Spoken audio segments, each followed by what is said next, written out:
नमस्कार, आप सभी का मोस्ट वेलकम है आपके अपने इस YouTube channel Shri online study पर।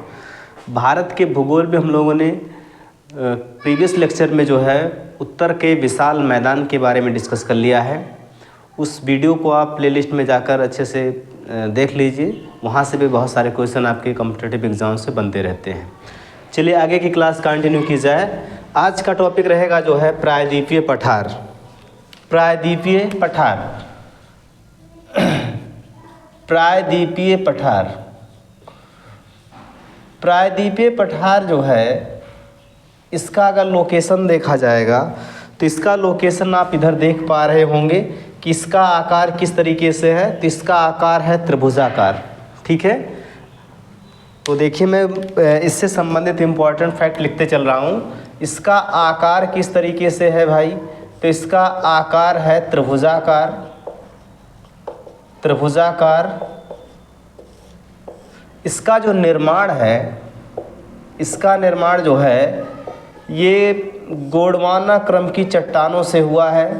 ये गोंडवाना क्रम का भाग है। आगे मैं जब वर्ड ज्योग्राफी आपको पढ़ाऊंगा तो वहाँ पर मैं बताऊंगा जो है कि ये गोंडवाना और अंगारा लैंड क्या होते हैं और इनके बारे में आपको विधिवत जानना होगा, ठीक है। तो ये गोंडवाना क्रम का भाग है। प्रायद्वीपीय पठार किसका हिस्सा है, तो ये गोंडवाना क्रम का हिस्सा है जो है, ठीक है। गोंडवाना क्रम का हिस्सा है। ये जो है भारत का सबसे पुराना भाग है। भारत का सबसे पुराना भाग है। भारत का सबसे पुराना भाग है। यहाँ भूकंप वगैरह आने की संभावनाएं बहुत कम है और यहाँ पर जो है खनिजों के पाए जाने की प्रोबेबिलिटी बहुत अधिक है। खनिज जो है ये बहुत अधिक मात्रा में पाए जाते हैं। भारत में जो भी खनिजों का उत्पादन होता है ये प्रायद्वीपीय भाग से ही होता है। आई बात समझ में, ये प्रायद्वीपीय भाग से ही खनिजों का यहाँ पर उत्पादन होता है। क्लियर है। आगे बढ़ेंगे इसमें। इसका अगर क्षेत्रफल देखा जाएगा तो इसका कुल क्षेत्रफल जो है 16 लाख वर्ग किलोमीटर है। 16 लाख स्क्वायर किलोमीटर इसका क्षेत्रफल है प्रायद्वीपीय पठार का। 16 लाख वर्ग किलोमीटर जो है इसका क्षेत्रफल है। और यहाँ पर आप बीच बीच में देख पा रहे होंगे कि कुछ पठार भी आपको देखने को मिल रहे हैं। इसके अलावा जो है यहाँ पर पर्वत श्रृंखलाएँ भी बीच बीच में पाई जा रही हैं, ठीक है। तो ये पर्वत श्रृंखलाएँ अति महत्वपूर्ण हैं। इनको हम एक एक करके देखते चलते हैं और यहाँ से जो है आप इसको अच्छे से कई बार रिवीजन करके चीज़ों को तैयार करते हुए चलिएगा। ये अरावली पर्वत श्रृंखला, इधर विंध्य है, सतपुड़ा, ठीक है ना, ये सारी चीज़ें हैं। ये जो विंध्य पर्वत है, ध्यान दीजिएगा इसको कि ये जो विंध्य पर्वत है, यह विंध्य पर्वत उत्तर भारत को दक्षिण भारत से अलग करता है, ठीक। ये विंध्य पर्वत जो है उत्तर भारत को दक्षिण भारत से अलग करता है। इस चीज़ को भी ध्यान रखिएगा, ठीक। इस विंध्य पर्वत के इधर बगल में है सतपुड़ा, अरावली। इधर क्या है, अरावली है। और इधर नीचे कौन सा है, सतपुड़ा। सतपुड़ा, ठीक है। अरावली पर्वत श्रृंखला जो है ये सबसे पुरानी पर्वत श्रृंखला है भारत की, या अमूमन विश्व की जो है सबसे पुरानी पर्वत श्रृंखला है अरावली। और इसकी सबसे ऊंची चोटी जो आप देख रहे हो यहाँ पर, ये सबसे ऊंची चोटी कौन सी है, गुरु शिखर है। ये माउंट आबू पर्वत पर स्थित क्या है, गुरु शिखर है। ये वाला जो पर्वत आप देख रहे हो ये माउंट आबू है और इस पर स्थित कौन सी चोटी है, गुरु शिखर है। और ये गुरु शिखर जो है अरावली पर्वत की सबसे ऊंची चोटी है, ठीक है। इधर ये विंध्य पर्वत उत्तर भारत दक्षिण भारत को अलग कर रहा है। इसके नीचे सतपुड़ा। सतपुड़ा का जो ये पूर्वी वाला हिस्सा है इसको हम बोलते हैं महादेव पहाड़ी। इसको हम क्या बोलते हैं, महादेव पहाड़ी। और इसी पर जो है, इसी महादेव पहाड़ी पर स्थित है धूपगढ़ी, ठीक है। धूपगढ़ी जो है ये सतपुड़ा पहाड़ी की सबसे ऊंची चोटी है। धूपगढ़ी जो है ये सतपुड़ा पहाड़ी की सबसे ऊंची चोटी है, ठीक है। इधर जो है ये वाला हिस्सा गोविलगढ़ के नाम से जाना जाता है, लेकिन आप सीधा सीधा याद रखिएगा सतपुड़ा, ठीक है। इसके नीचे ये वाला पर्वत है अजंता। अजंता ये कौन सा पर्वत है, अजंता पर्वत है, ठीक है। इधर पश्चिमी की ओर अगर आप आएंगे तो ये पश्चिम भाग और इधर ये पूर्वी हिस्सा, इसको हम पूर्वी घाट के नाम से भी जानते हैं। इसको हम किस नाम से जानते हैं? पूर्वी घाट के नाम से जानते हैं। और इधर ये पश्चिम में ये है पश्चिमी घाट। इधर कौन सा है भाई? इधर है ये पश्चिमी घाट, ठीक है ना। ये पूर्वी घाट और इधर कौन सा है? ये पश्चिमी घाट है, ठीक है। बात क्लियर हो रही है? बताइए।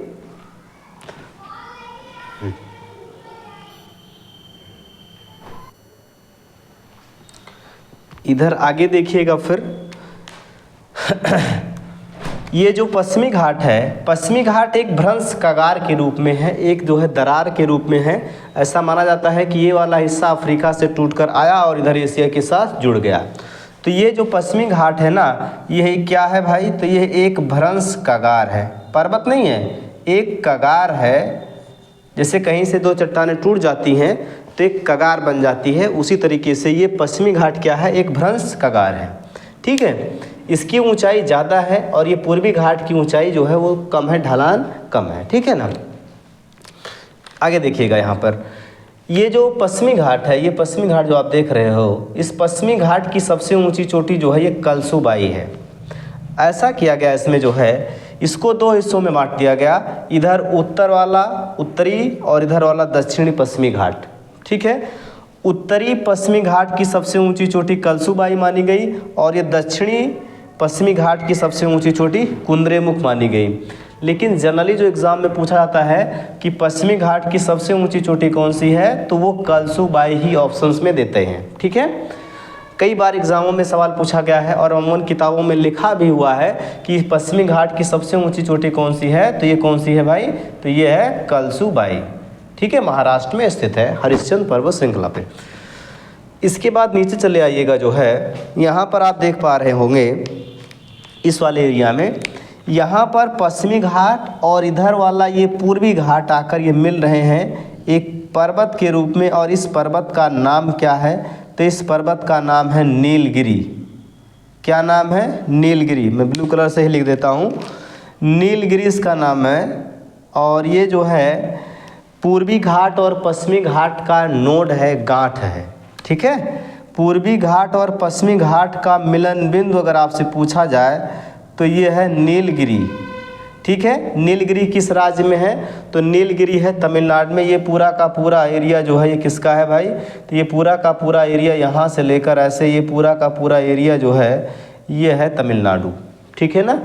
ये पूरा का पूरा राज्य कौन सा है? ये पूरा का पूरा राज्य कौन सा है? तो ये पूरा का पूरा राज्य है तमिलनाडु, ठीक है। नीलगिरी जो है ये पूर्वी घाट और इधर पश्चिमी घाट का क्या है? तो ये पूर्वी घाट और पश्चिमी घाट का जो है ये नोड है, मिलन बिंदु है। क्लियर हुआ बात? ये सवाल कई बार पूछा गया है कि पूर्वी घाट और पश्चिमी घाट का मिलन बिंदु कौन सा है? तो ये नीलगिरी पर्वत श्रृंखला है। नीलगिरी की सबसे ऊंची चोटी कौन सी है? तो नीलगिरी की सबसे ऊंची चोटी है दोदा बेटा, तमिलनाडु में है। इसी पर एक पर्यटक स्थल है जिसका नाम है ऊटी, ठीक है ना।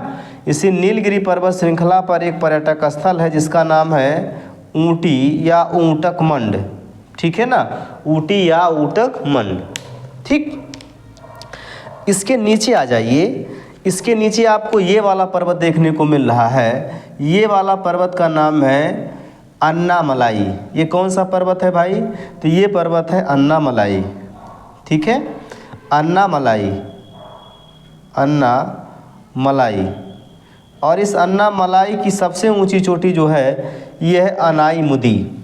अनाईमुदी की खास बात यह है कि यह दक्षिण भारत की सबसे ऊंची चोटी है, दक्षिण भारत की सबसे ऊंची चोटी। जितने पर्वत आपको यहाँ पर दिख रहे होंगे इन सब में सबसे ऊंची कौन सी है? तो ये है आपकी अनाईमुदी या कहीं कहीं अन्नयमुदी भी लिखा हुआ आपको मिलेगा। तो सबसे ऊंची चोटी दक्षिण भारत की सबसे ऊंची चोटी कौन सी है? तो ये अनाईमुदी है। किस राज्य में है? तो ये केरल में स्थित है। किस राज्य में है ये? तो ये केरल में स्थित है। इसके नीचे आ जाओ आप, इसके नीचे आप यहाँ देख पा रहे हो ये इलायची की पहाड़ी है। ये कौन सी पहाड़ी है? ये पहाड़ी है आपकी इलायची या कार्डामम, ठीक है ना। ये पहाड़ी है कौन सी? इलायची की पहाड़ी, इलायची, या इसको कार्डामम भी कहा जाता है, कार्डामम, इंग्लिश में कार्डामम, इलायची की पहाड़ी। ठीक है, इलायची की पहाड़ी की सबसे ऊंची चोटी महेंद्रगिरी है। ठीक है, इलायची पहाड़ी की सबसे ऊंची चोटी कौन सी है? महेंद्रगिरी है। और ये महेंद्रगिरी जो है भारत की दक्षिणतम चोटी है, दक्षिणतम चोटी है। लिख लीजिए यहाँ पर, भारत की दक्षिणतम चोटी जो है ये कौन सी है? ये है आपकी महेंद्रगिरी, दक्षिणतम चोटी। ठीक, चलिए इधर आ जाते हैं हम। यहाँ पर आपको कई पर्वत, छोटे छोटे पहाड़ियाँ देखने को मिल रही हैं। ये 4 मेन हैं। किस राज्य में होंगी? तो ये सब के सब तमिलनाडु में है। ठीक है, सब के सब तमिलनाडु में है। ये है पालनी, ये कौन सी पहाड़ी है? पालनी। इसका क्रम याद रखिएगा, जैसे बता रहा हूँ बहुत सवाल बनते रहते हैं। पालनी, इधर जो है ये पंचमलाई, पालनी, पंचमलाई, इसके ऊपर सेवराय और ये जावेदी, जावेदी। ठीक है ना, पालनी, पंचमलाई, सेवराय, जावेदी, पालनी, पंचमलाई, सेवराय, जावेदी। ये सब पहाड़ियाँ किस राज्य में है? तो ये सब है तमिलनाडु में। किस राज्य में है भाई? तो ये सब के सब कहाँ पर है? तमिलनाडु में है। ठीक है ना, पालनी, पंचमलाई, सेवराय, जावेदी, पालनी, पंचमलाई, सेवराय और जावेदी, ये सब की सब पहाड़ियाँ किस राज्य में हैं? तो ये सब के सब हैं तमिलनाडु में। क्लियर हुई बात? इसके ऊपर ये जो पर्वत आपको दिख रहा है ये है नल्लामलाई। ठीक है ना, इसको क्या बोलते हैं? नल्लामलाई। और ये है शेषाचलन, शेषाचलन। ठीक है ना, शेषाचलन की पहाड़ियाँ। और ये सब के सब किस में काउंट की जाती हैं? ये सब के सब किस में काउंट की जाती हैं भैया? तो ये सब के सब काउंट की जाती हैं किस में? पूर्वी घाट में। किस में काउंट की जाती हैं? पूर्वी घाट में काउंट की जाती हैं। ठीक है ना, पूर्वी घाट में ये सब गिनी जाती हैं। यहाँ आप देख रहे हो कि ये पश्चिमी घाट एक सीधा है, कहीं कटा फटा नहीं है, लेकिन ये पूर्वी घाट बीच बीच में कटा फटा मिलता है आपको। ठीक है, तो ये नल्लामलाई हो गया, ये शेषाचलन की पहाड़ियाँ हो गई, ये पूर्वी घाट हो गया। पूर्वी घाट की सबसे ऊंची चोटी महेंद्रगिरी। ठीक है, एक महेंद्रगिरी यहाँ आपने देखा, भारत की दक्षिणतम चोटी। और ये जो है पूर्वी घाट की सबसे ऊंची चोटी, अगर आपसे पूछेगा। ठीक है, जैसे पश्चिमी घाट की सबसे ऊंची चोटी कलसूबाई, ऐसे पूर्वी घाट की सबसे ऊंची चोटी महेंद्रगिरी। ये जो है पूर्वी घाट की सबसे ऊंची चोटी है, पूर्वी घाट की सबसे ऊंची चोटी। पूर्वी घाट की सबसे ऊंची चोटी कौन सी है? तो ये पूर्वी घाट की सबसे ऊंची चोटी है महेंद्रगिरी, उड़ीसा में स्थित है, उड़ीसा के गंजाम जिले में स्थित है। इसको भी आप जाने रहिएगा। ठीक, क्लियर हुआ? इधर अंडमान और निकोबार, ये कौन सा द्वीप समूह है? अंडमान और निकोबार। अंडमान और निकोबार द्वीप समूह की सबसे ऊंची चोटी सैंडल पीक है, और सैंडल पीक ये उत्तरी अंडमान पर स्थित है। सैंडल पीक कहाँ पर है? उत्तरी अंडमान पर। और ये जो है सैंडल पीक अंडमान निकोबार की सबसे ऊंची चोटी है। सैंडल पीक जो है ये अंडमान निकोबार द्वीप समूह की सबसे ऊंची चोटी है। अंडमान निकोबार की सबसे ऊंची चोटी कौन सी है भाई? तो ये है आपकी सैंडल पीक। क्लियर हुआ? यहाँ आगे बढ़ते हैं आप, तो ये गारो, खासी और जयंतिया की पहाड़ियाँ। गारो, खासी और जयंतिया, यह है गारो, उसके बगल में खासी और ये है जयंतिया। गारो, खासी और जयंतिया। गारो, खासी और जयंतिया ये सब पहाड़ियाँ किस राज्य में है? तो ये सब है मेघालय राज्य में। किस राज्य में भाई? मेघालय राज्य में। ये गारो, खासी और जयंतिया की जो पहाड़ियाँ हैं ना, ये प्रायद्वीपीय पठार का हिस्सा है। यहाँ से जो है जानते हैं, यहाँ से प्रायद्वीपीय पठार ऐसे बांग्लादेश के नीचे से दबकर फिर यहाँ निकला हुआ है। ठीक, बांग्लादेश में जो है गंगा और ब्रह्मपुत्र के द्वारा ये मैदानी क्षेत्र बना दिया गया है, और ये जाकर इसी मैदान के नीचे से ऊपर निकला हुआ है यहाँ पर। ठीक है, तो ये गारो, खासी और जयंतिया की पहाड़ियाँ किसका हिस्सा हैं? तो ये जो है प्रायद्वीपीय पठार का हिस्सा है। ठीक, इसकी सबसे ऊंची चोटी कौन सी है? तो इसकी सबसे ऊंची चोटी नौकरेक है, गारो पर स्थित है नौकरेक। क्लियर हुआ? बताइए, ये चीज़ें आई होप आपको समझ में आ चुकी होंगी। इसको आप अच्छे से रिवीजन करिएगा ताकि यहाँ से चीज़ें आपको बेहतर समझ में आए। एक एक पॉइंट हमने यहाँ पर डिस्क्राइब किया हुआ है और यहाँ से क्वेश्चन आपके ताकि गलत ना हो। ठीक है, चलिए इधर आ जाते हैं। ये कौन सा प्रायद्वीप है? सौराष्ट्र प्रायद्वीप। इधर ये कच्छ की खाड़ी और इधर ये खंभात की खाड़ी है। ठीक, यहाँ पर एक पर्वत आपको देखने को मिल रहा है जिसका नाम है गिर। गिर पर्वत कहाँ पर है? तो ये गिर पर्वत गुजरात में है, सौराष्ट्र में है। ठीक है, जूनागढ़ ज़िले में। अब यहाँ बीच बीच में आपको जो है कुछ और संरचनाएं देखने को मिल रही होंगी। तो ये सब है पठार। अगले वीडियो में हम इस पे बात करेंगे, चूँकि यहाँ पर अभी बताऊँगा तो सारा मिक्स हो जाएगा। बीच बीच में ये जो जगह आपको देखने को मिल रही है ये सब जो है पर्वतों से नीचे ज़मीन है और जिनका शिखर समतल है उसको हम बोलते हैं प्लेट्यू या पठार कहते हैं। तो यहाँ पर एक पठार आपको देखने को मिल रहा है अरावली और विंध्य के बीच में, इधर सतपुड़ा के नीचे और यहाँ जो है इसके बीच में। ठीक है ना, और यहाँ इस वाले एरिया में। तो यहाँ सब आपको कुछ पठार देखने को मिल रहा है। तो इसके बाद हम जो है अगले वीडियो में इस पठार पर भी डिस्कस करेंगे। ठीक, तब तक आप यहाँ से चीज़ों को अच्छे से रिवीजन करते हुए चलिएगा।